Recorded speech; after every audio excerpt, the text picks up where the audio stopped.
ከሰዎች ብዙዎቹ ይሄ ኤሌክትሪክ የሚባለውን ነገር ራሱ ብዙ ሰዎች አያውቁትም። አላዩትማ። ያዩት ኮረንቲውን ነው፣ ኤሌክትሪኩን አይደለም። በኮረንቲ ውስጥ የሚተላለፍ ኤሌክትሪክ ለመኖሩ ምን ማረጋገጫ አለህ ነው። የለም ካልኪድና ያዘው አይልሃል።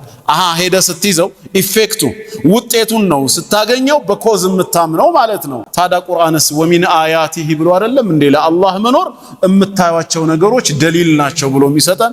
ጌታህን በምን አወከው ስትባል በምልክቶቹና በፍጥረታቶቹ አውቄዋለሁ በል። እነዛ ምልክቶች እነዛ ፍጥረታት ያስገኛቸው ጌታ እንዳለ ስለሚጠቁመኝ። እስኪ ከምልክትና ከፍጥረታት ወሚን አያቲሂ ከምልክቶቹ መካከል አለይሉ ወነሃር ሌሊትና ቀን መተካካታቸው ነው። ወሸምሱ ወልቀመር ጨረቃና ፀሐይ በተመደበላቸው ሰዓታቸውን ጠብቀው ብቅ ማለታቸው ለሰው ብርሃን መስጠታቸው ለአላህ መኖር ምልክት ነው። ወሚን መኽሉቃቲሂ ከፍጥረታቱ ደግሞ እነዛም ፍጥረታት ናቸው፣ እዚህ ውስጥ መካተታቸው አይቀርም።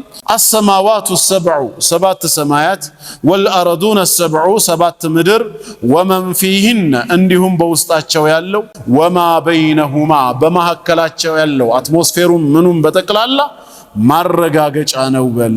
ወደሊል ማስረጃውም ቀውሉሁ ተዓላ አላህ እንዲህ ብሏል፣ ከተአምራቶቹ መካከል አለይል ወነሃር ሌሊትና ቀን ናቸው ይላል። ጌታ አላህ ከሌለ ሌሊትና ቀን እንዴት ሊተካኩ ቻለ? ሌሊት ለምንድነው በተወሰነ ሰዓት ቀንም በተወሰነ ሰዓት የሚጓዙት? ማን ነው ሰዓቱን እየጠበቀ እንዲመሽ እንዲነጋ የሚያደርግልን? ምልክቶቼ ናቸው ለኔ መኖር እያለ ነው አላህ። ስርዓታቸውን ጠብቀው ሳይዛነፉ እየተጓዙ ነው። ማን ነው ይሄን ሊያደርገው የሚችለው? ላ ተስጁዱ እናንተ ግን አትስገዱ፣ ሊሸምሲ ለፀሐይም ቢሆን ወላ ሊልቀመር እንዲሁም ለጨረቃ፣ ነገር ግን ወስጁዱ ሊላሂ አለዚ ኸለቀሁነ እነሱን የፈጠረ ለሆነው ጌታ አላህ ስገዱ፣ እሱም ብቻ የምትገዙ የምታመልኩ ከሆናችሁ ይላል።